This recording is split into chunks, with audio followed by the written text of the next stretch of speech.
السلام علیکم ورحمۃ اللہ وبرکاتہ۔ آپ کیا حال ہیں دوستو؟ ٹھیک ہیں؟ تو آج ہم آپ کو مذکر اور مؤنث الفاظ کی پہچان کرنا سکھاتے ہیں۔ تو ہمارے پاس یہ بہت سارے مذکر اور مؤنث الفاظ لکھے ہوئے ہیں، ایک ٹری کے اوپر بنے ہوئے ہیں، لکھے ہوئے ہیں۔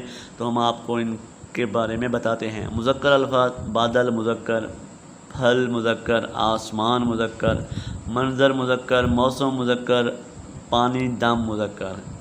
اور مؤنث الفاظ جو ہیں وہ کاپی، صورت، آواز، عادت، تصویر، کتاب اور گھاس، یہ مؤنث الفاظ ہیں۔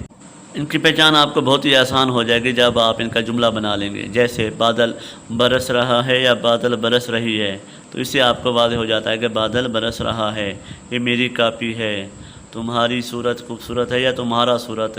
تو ایسے ہم جملے بنا کے ان الفاظ میں سے پہچان کر سکتے ہیں کہ مذکر الفاظ کون سا ہے اور مؤنث الفاظ کون سا ہے۔